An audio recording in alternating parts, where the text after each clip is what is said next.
Welcome everyone to the Movies and Friends podcast. I'm Keval Pachapati, joined with Justin Irvin. Hello, Justin. Hey, how's it going? Good. How are you? Not too bad. All right, cool. First podcast of 2020, and technically our first podcast because we haven't released anything yet. So yeah, let's get into it.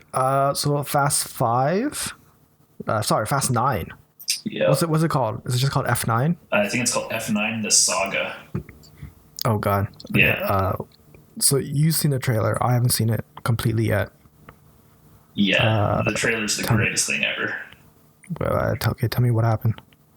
Basically, Universal just dropped a 4-minute trailer on everyone that's just non-stop action, tons of cars, like exactly what you expect from a Fast and Furious movie, but then cranks it up to an 11.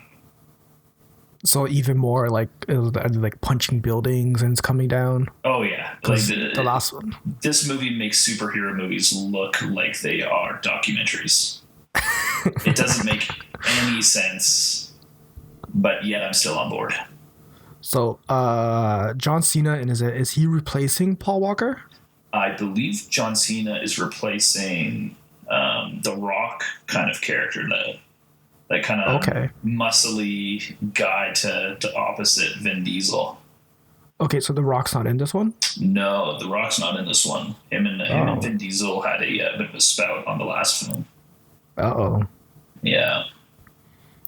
Do we know what's going on, or is it just... From what I remember, I think The Rock was ticked off with Vin Diesel's work ethic, saying that he was showing up to the set late, had no respect for anybody else's time, that sort of stuff.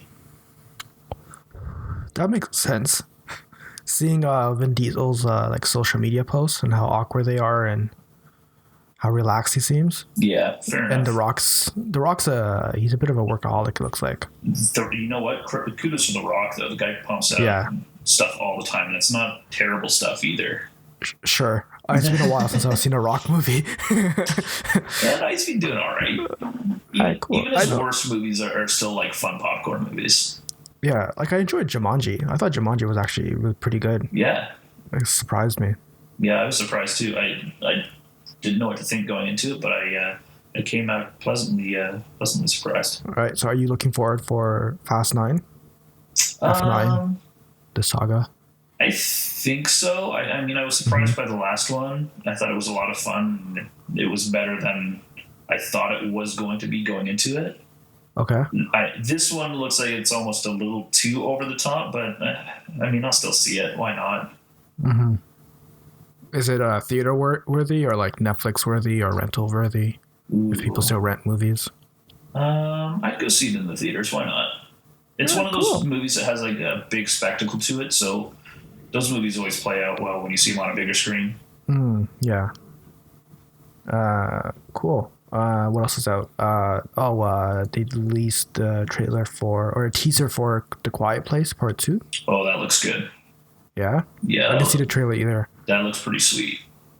I was surprised when I saw that, though, because I thought they ended The Quiet Place in a good place. Well, I believe they're making 3 movies in total, so this is the second in the trilogy. Okay. Yeah, I think the first one did so well that they decided to kind of continue the story. I don't mind it because Krasinski is showing a lot of promise as like a filmmaker. Yeah, absolutely. Did you know that he's the one that shot like half of the intro for The Office? I did not know that. That's pretty cool. Yeah, after he got the role, he drove to Scranton and he shot a bunch of shit, like just a bunch of B-roll of Scranton, and that's what we see in the intro. All those little tiny shots. Yeah. Learn something new every day. Yeah, I was just surprised because like I thought it was like I knew it was really successful, and I'm happy to watch another one.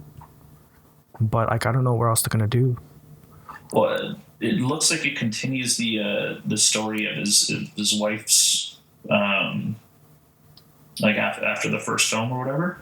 Mm-hmm. But it also looks like it has some pretty cool kind of elements too, where they're kind of going back in time and showing some stuff as the events led up to the first film.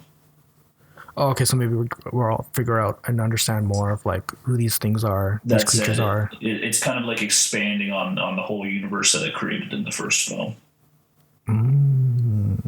Like a Quiet Place cinematic universe. Yeah, that tends to be the going trend now. Is films that kind of come out of nowhere and create a cool world build, like a world building experience where Yeah. it's not just the events that happen in the first film, but it's everything that can be happening in the world around it. We saw this with John Wick. Like, it's pumped 3 movies out now, and it kind of came out of nowhere, and it boosted the directors' careers. Now they're directing everything under the sun, it seems. And Keanu Reeves is freaking back in the spotlight. We're getting Bill and Ted in another Matrix movie, so that's awesome. Yeah, the Matrix movie also like surprised me. Yeah, It came out of nowhere. yeah.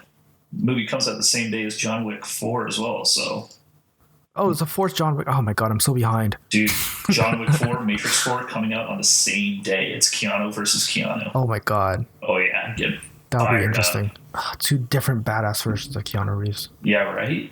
Yeah. What else do we have? We have Birds of Prey. Yeah, It's hard to do a movie podcast without talking about superhero movies. Yeah, it's true. Yeah, that yeah. looks pretty good. I wasn't completely on board after the first trailer, but with the latest trailers and clips that are coming out, it looks pretty cool. It looks. I'm kind of excited because I feel like Warner Brothers finally understands that, like, hey, like the animation department's doing a pretty good job with these movies. Let's just stick to that style. But I like too that they're embracing their dark side too, because they were never super light and fluffy comics. So now that they're kind of embracing that and not listening to everyone out there saying that their movies are too dark, because that's what ruined Suicide Squad, really, at least in my opinion, is you had all these villains set up to make this unreal movie. You had David Ayer, who's known for making these dark, gritty, R-rated films, and then all of a sudden we get like a half-assed version of Guardians of the Galaxy. It's kind of stupid. Yeah, with like music from the music really bothered me. It sounded like it was my high school playlist pretty much. Oh, it was completely phoned in. Yeah. Yeah. My issue was with the Suicide Squad was just the story. Like, it was so messy and convoluted, and the acting also. I think Margot Robbie's accent went away a couple times, which was really weird. And that weird yoga dancing villain, belly dancer villain that they had. Yeah, it was a weird movie. But yeah, this movie looks interesting. It looks inspiring, kind of. Like, it looked like it had a lot of visual inspiration. Sure. Like cool visuals and stuff. Yeah. What do you think of the new Suicide Squad that'll be coming out? That's a sequel, but also a redo. Yeah, with that massive cast or something. It's huge. And then you got James Gunn, who's known for doing these ensemble movies with Guardians of the Galaxy. Like, it looks like it could be pretty sweet. Yeah, I'm a little meh on it just because I guess the bad aftertaste with the DC universe. But yeah, I trust James Gunn. I don't trust Warner Brothers. Fair enough. But like, the Joker was an amazing movie. Yep. This looks pretty good. Aquaman was somewhat entertaining. Yeah, and Wonder Woman was a good time too. Yeah, Wonder Woman was fun. My only gripe with Wonder Woman was the final fight scene. Yeah, that was a little hokey. Yeah, it was too cliche. Yeah. But I enjoyed it. I'm excited to see Gal Gadot in 1984. What it was called? The new Wonder Woman? Yeah. I'm looking forward to seeing Pedro Pascal as a bad guy in it too. Right. He's just Kristen Wiig? Kristen Wiig's in it too, right? Yes. Yeah, she is. Yes, I'm interested to see her because I'm a huge fan of her. Yeah. She's one of the funny people out there that's actually funny. Yeah, and you know, it does a great job too in dramatic roles. Yeah, she does too. So, and I also kind of want to see what they do with that villain because she's supposed to be like a cat furry hybrid thing. I really hope they don't do like a Cats. That's exactly what I was just thinking. That would be really uncomfortable. That could be a rough go. Yeah. Did you see Cats? No, I mean, I saw the trailer and I saw enough. I was tempted to go see it just for like the laughs, like for the memes. Fair enough.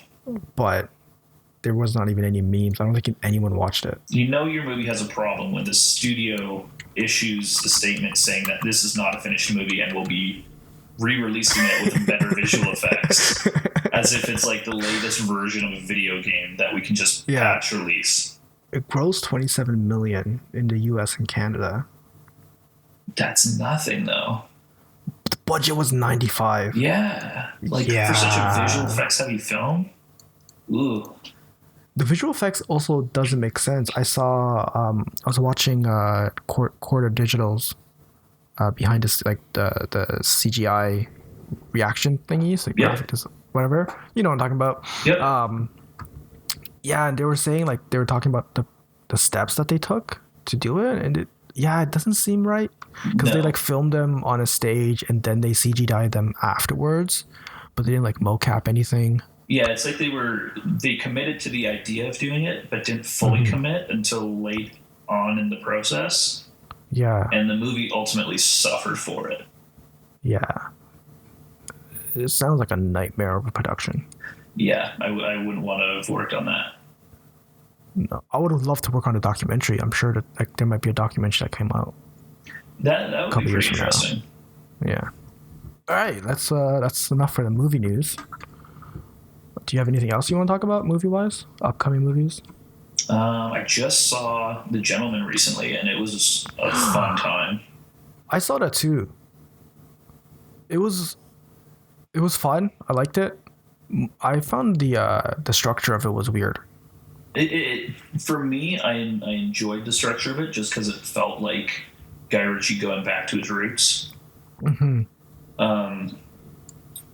Like, I thought it was a nice combination between like the kind of comedy silliness of his earlier films like Lock, Stock, and Snatch, but kind of had that serious kind of tone that we saw with Layer Cake or Rock and Rolla. Yeah, and I love that like comedy / gangster feel that Guy Ritchie does, and he does it in here. Yeah, like it was a great movie, and I enjoyed it. It's just the structure kind of threw me off a bit. Fair enough.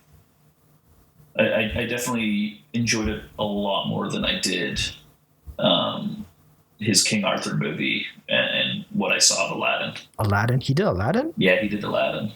Yeah, right. Why would they get Guy Ritchie to do Aladdin? It's because I feel they wanted that name, the Guy Ritchie name on the film. It was also a character that is as close to Guy Ritchie's style as you can get. I guess. And I mean, it's a stretch, but look at all the other Disney characters. He's Aladdin's basically the closest you can get to Guy Ritchie's style. I guess like a thuggy kind of like underground type of guy. But that being said, too, it does not feel like a Guy Ritchie film either, because all these. I mean, you might have a different opinion than me, but I feel all these new Disney movies that are coming out, their live action remakes, are very paint by numbers. The director is only kind of attached by name and has to listen to all the things that the Disney execs want them to put in the movie. I'm getting that with the Marvel movies. They're very paint by numbers now. Yeah. Everyone tends to be the same. I guess they're not doing that bad of a job. No, they found a formula that works for them, and they've built a fan base now that is very loyal. Yeah.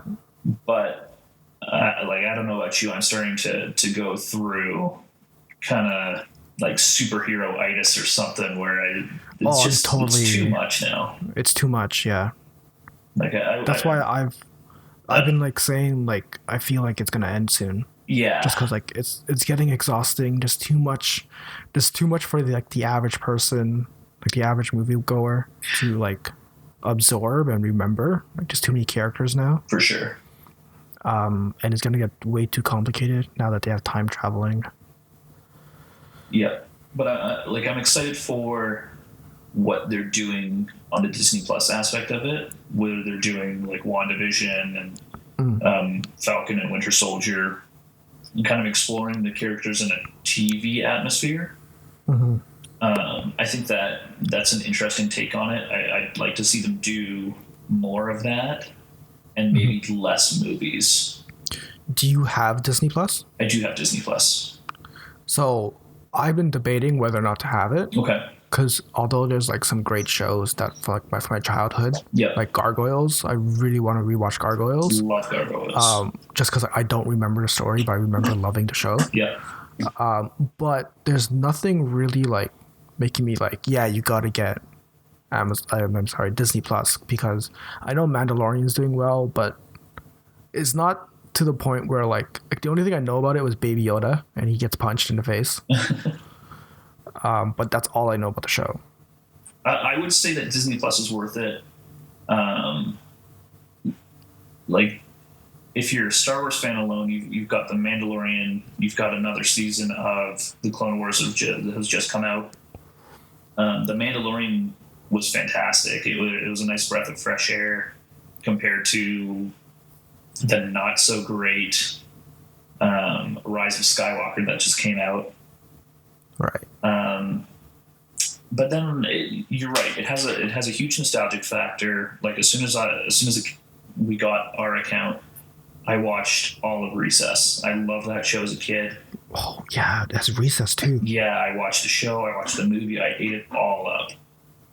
Right. Oh, I forgot about the movie. I remember seeing that movie in theaters. I would agree with you that there isn't a whole lot of original content on it yet. Yeah. The original content that they do have is pretty good. I binged the Imagineering story. I thought that was a fantastic documentary series, and I'd love to see something more along those lines. Yeah.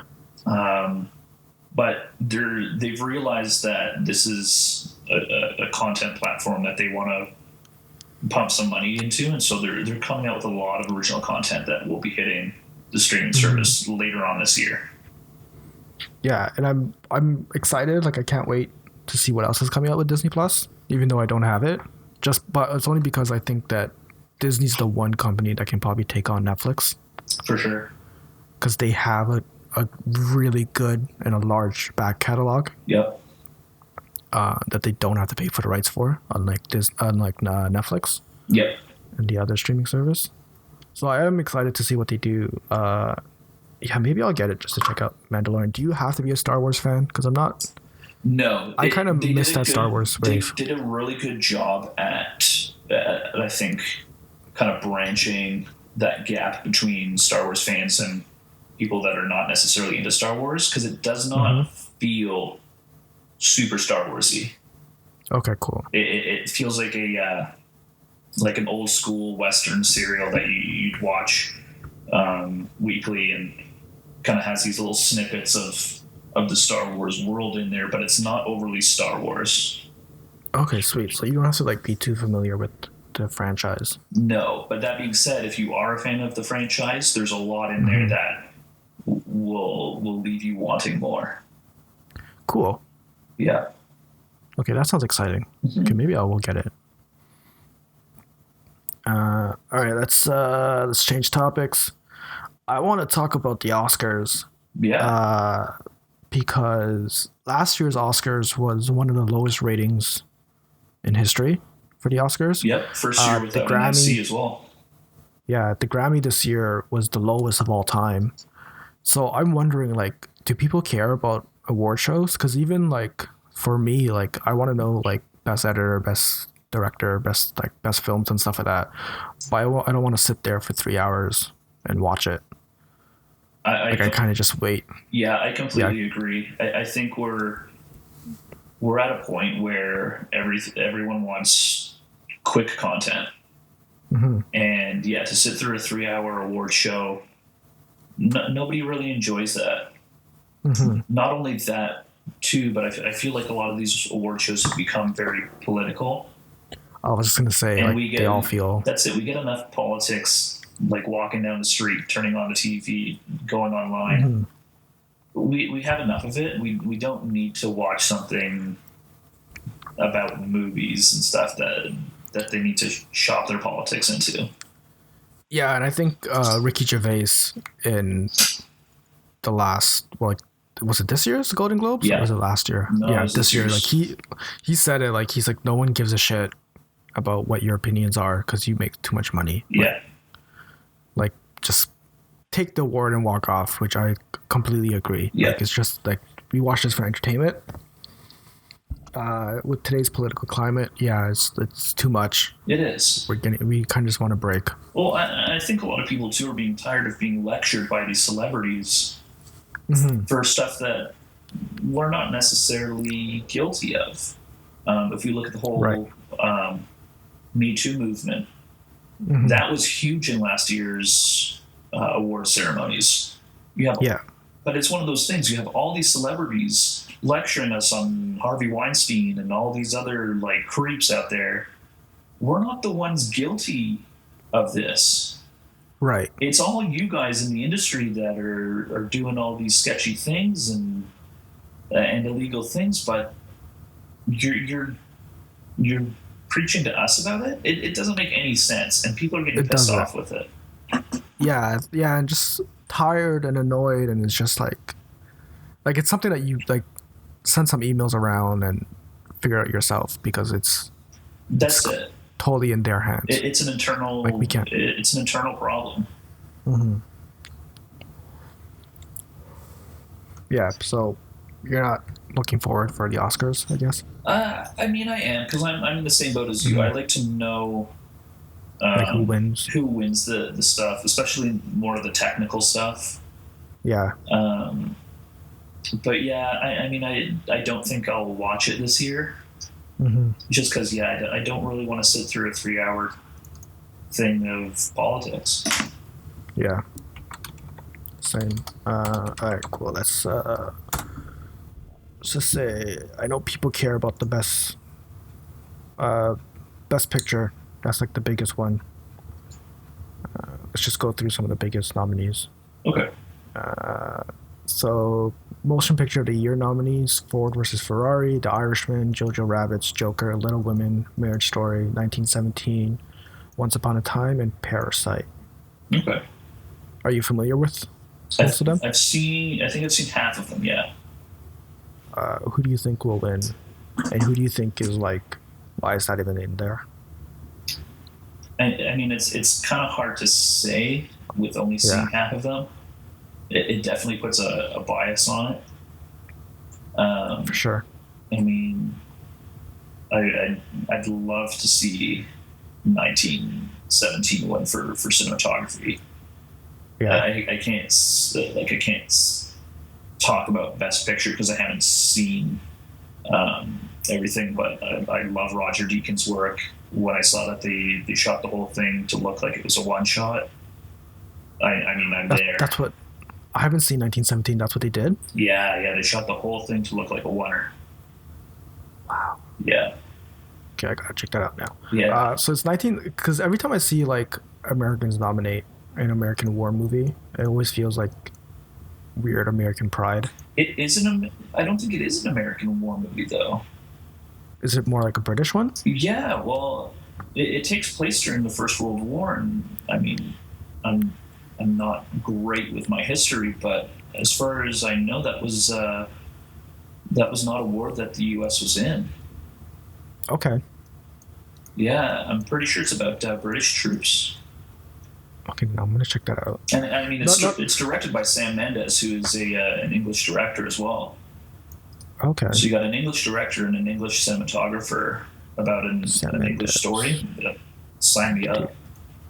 Oh, he did American Beauty and Skyfall. Yes.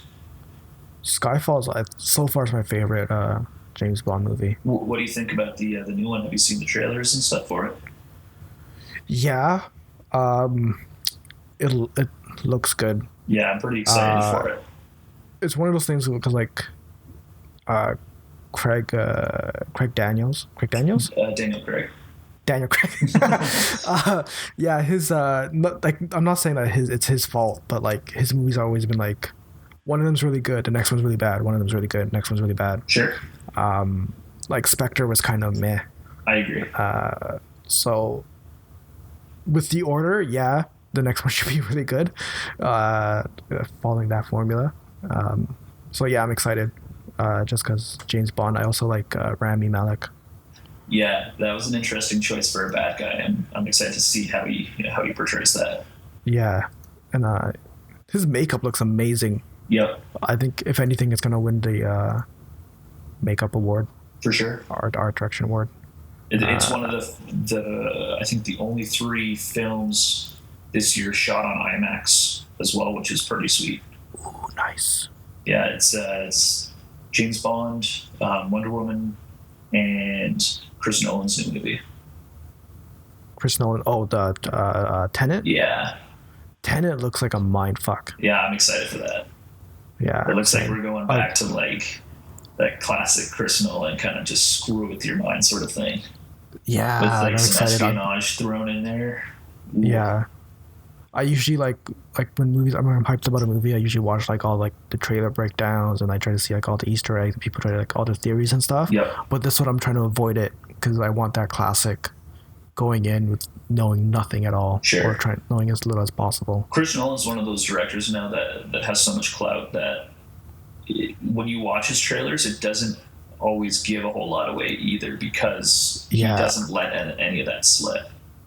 Yeah. He has that command over his films where you only see what he wants you to see. Mm-hmm. And he does a really good job like giving a little hints here and there, but not revealing too much. That's it. Yeah, when you actually finally watch the movie and then go back and rewatch the trailer, you go, oh, okay, I see what you did here. This is pretty cool. Yeah. Yeah, that's so cool. That'll definitely be one to watch in an IMAX theater. Yeah. That one shot, I want to know that one shot where it is in the movie. The shot of the boats going backwards and you see him doing pull-ups. Yeah. And it's in normal speed. Yeah. It's going to blow my mind. Yeah, I'm stoked for that. Have you seen The Irishman? I have seen half of it. Yes. So I'm on the same boat. And okay, maybe this is going to be another topic because when, like, to me, when I'm watching it and, like, if I check the time, like, 2 or 3 times and the movie's, like, halfway through, I'm like, okay, something's wrong with the pacing here. Because I'm done. Yeah. Like, I'm over the story. I kind of want to move on. Not saying, like, my attention span, like, I can sit down and watch a 3-hour movie, no problem. I don't know how long The Gentleman was, but I wasn't bored at all. No. Throughout that movie. But yeah, The Irishman, like, it was great. It was really interesting, but fuck, it's so fucking long. Yeah, for me, I would have liked to have seen that movie kind of split in half and maybe part 1 and part 2. If you compare it to Scorsese's The Wolf on Wall Street, that's a 3-hour movie that did not feel like it was 3 hours. No, like, it flew by. Great, like breakneck pacing. Yeah. But yeah, the Irishman felt slow. Yeah, so is that like, wouldn't that hurt the movie? Like, I would assume that's really bad for the movie if you can't sit down and watch it in one go. I think in this case, yes. I remember seeing an article when it came out, or shortly after it came out, where a survey was, actually, I don't even know if it was a survey, I think Netflix put out the information that the majority of people that watched The Irishman didn't actually watch the full movie and stopped halfway or like 75% of the way through. Yeah. And haven't picked it up. Yeah. So that's why I think it would be better if it went for that one part, 2-part kind of process. Yeah, more like a series maybe. Yeah, like a mini series almost. Yeah. This was the one nomination where I'm like, I'm not 100% if it should be nominated for Best Picture because it is a good movie, great cast, but like, who actually finished watching it? Yeah. Because everyone I talked to didn't finish the movie. But that's also a criticism of the Oscars is that you have these movies that are up there that the majority of the Academy hasn't even seen, but votes for regardless because they think it's cool. Like it's got Pesci out of retirement, and it's got Al Pacino and Robert De Niro. So why wouldn't I vote for that? Those guys are awesome. But they haven't seen the film in its entirety. And that's going back to our discussion on award shows. That's why a lot of people don't agree with them either, because you have these members of the Academy and stuff that are not watching them. They're just throwing votes willy-nilly because they can. Right. Have you seen Parasite? I have not seen Parasite. Yeah, that's one that's like everyone's talking about. I'd like to see it. I've heard mixed things. I heard some people saying it's bad. Some people saying it's really good and really scary. Okay. I'll check it out. Yeah, for sure. The Joker, I kind of want to win. I don't think it should win. Not saying I didn't enjoy the movie. It's a really good movie. I kind of just wanted to win just because like a lot of people gave it really low ratings, like surprisingly low ratings. Okay. And I just kind of want them to eat shit. But yeah, that one also like kind of surprised me. I guess no, it makes sense, the nomination. Yeah, no, I think it makes sense. I think Todd Phillips did a phenomenal job on that film. Anything else? Not really. Once Upon a Time makes sense. Yeah. Quentin Tarantino. Yeah, I enjoyed it. I enjoyed Once Upon a Time. I still have to watch that. Yeah, I mean, it received a lot of flack because everyone said it was too long, it was too boring. I saw it as Tarantino writing a love story to his favorite time in Hollywood.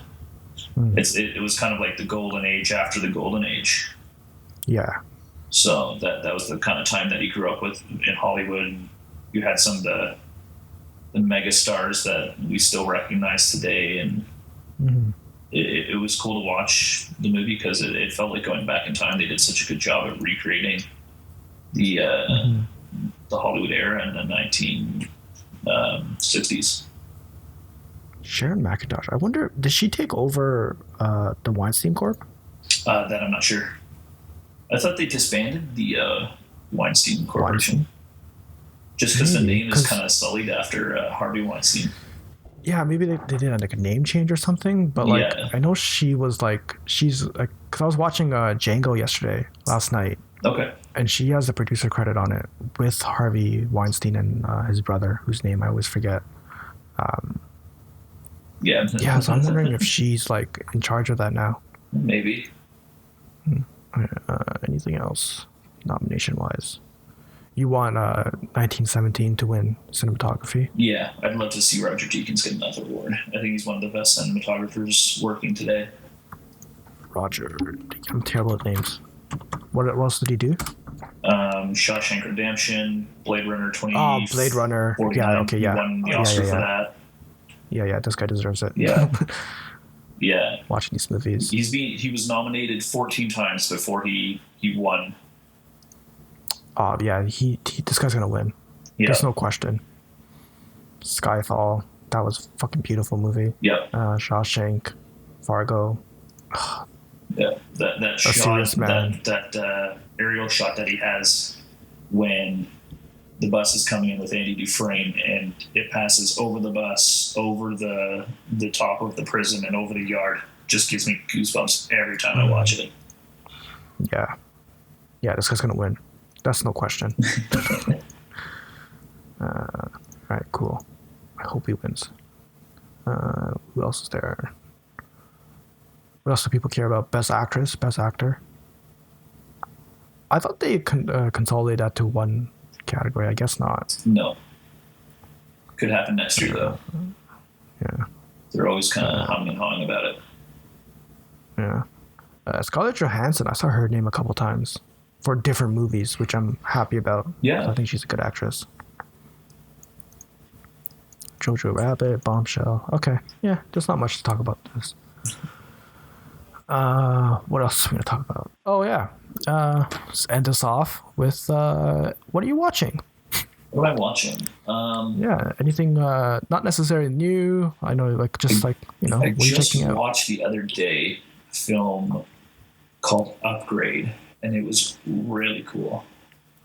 What's it? Oh, It's about this guy that gets attacked when he's out with his wife, and his wife is murdered. mm-hmm. He's beaten up, and he ends up being a quadriplegic. And they put a computer into like the stem of his brain, Okay. and that allows him to regain all of his movement back. And it turns out that this computer that they implanted into him has an AI, and the AI helps him hunt down the guys that killed his wife.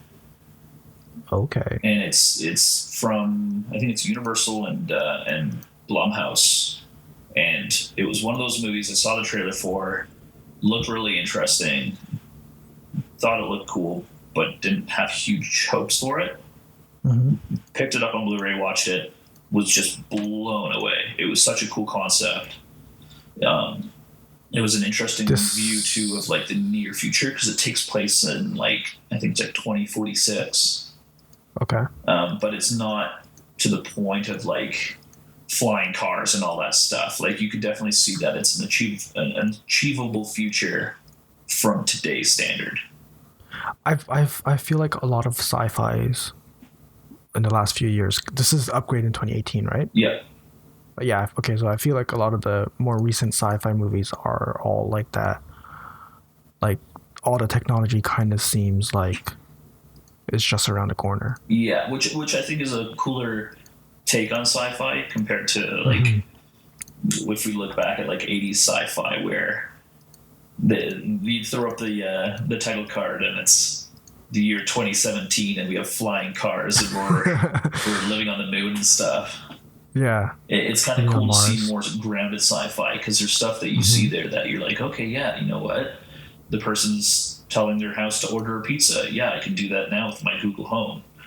Yeah, things like that, which I think are really cool, because it makes it look more believable as opposed to being more fiction.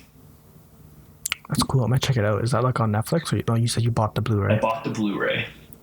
Yeah. All right. I'll check that out. Yeah, it's definitely worth a view. I've been watching Psych. Oh, okay. Have you? Do you know about it? I know the show. I haven't watched it. If I'm not mistaken, they just announced that they're doing another movie. Are they? Yeah. Okay, so that's interesting. So Psych, for those who are not familiar with it, is kind of like it's like an American take on Sherlock Holmes. It kind of feels like Sherlock Holmes, but they couldn't get the rights for Sherlock Holmes, so they made their own version. So it's a comedy about a detective, or this person who's a very talented detective, very good at details and stuff, but knows that the cops won't believe him. But he's like, I looked at the person's leg and I noticed who the killer was, right? Kind of far-fetched. So he just says that he's psychic and he can read minds.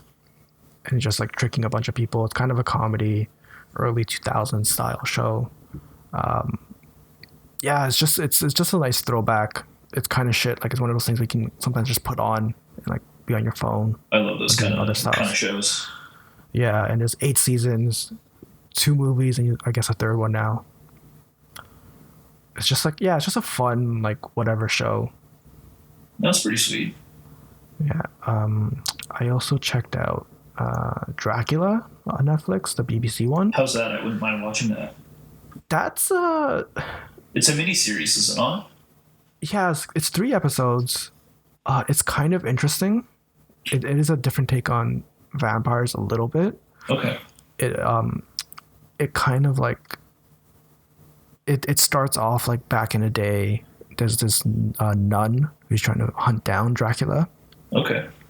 And you kind of see their journey, and it ends up in the modern day, when like people are like secretly hunting down vampires, like the government is. Oh.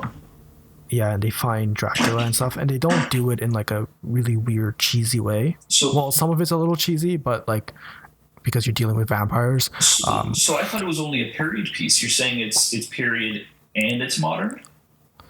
Yeah, so it they do a pretty good job like transitioning to it. Like if you think like 3 episodes, like how do you go from back in the day to like now, Sure. they do a pretty good job. Like I was worried about it. That's kind of why I stopped for a bit, but then I went back and checked it out, and it was really well done. The guy that plays Dracula is really cool. He seems very menacing. He's not too like, doesn't feel too fake. Okay. It's not scary. Like I wouldn't find it scary, but it keeps you interested, and I kind of want to see a second season. Yeah, I say check it out. At least check out the first episode. If you're not into the first episode, then give up. Yeah, no, I'll check it out for sure. Yeah, but it's one of those shows that it is consistent. Like every episode's pretty much like equally good. Okay. Yeah, it's interesting. It keeps you in, makes you want to see more. And nothing like too amazing. Like it's not like mind melting or anything like that. But if you need a good new show to watch and you don't want to watch something crappy, definitely check it out. Okay, for sure. Did you see the Bad Boys movie? No, I have a weird relationship with Bad Boys. Okay. Just because like Bad Boys 2 was such a huge part of my childhood. Sure. Will Smith, such a huge part of my childhood. And I love Bad Boys 2, but I love it because I think it's a shit movie. Okay.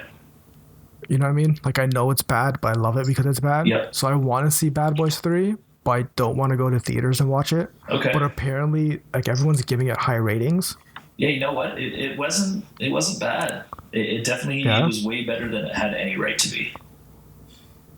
Is Michael Bay directing it? No. No, he produces it. No, sorry. I don't think he does produce it either. He's producing Bad Boys 4. Sure. But no, they do.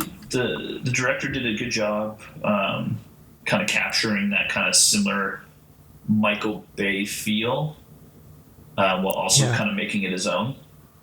But yeah, no, it was a fun movie. Bilal Falah. Sure. Not good. I have no idea what any of these movies that you've done. Gangster, #Black Image, and something else I can't pronounce. Fair enough. All right, cool. Thanks for watching. Hope this goes out. I think this was good. Yeah, I think so. All right, cool. All right, thanks for listening. Thanks for watching, wherever you're doing it on. Hit us follow, like on Instagram, links in description or whatever, blah, blah, blah. Bye. Have a good one, everybody.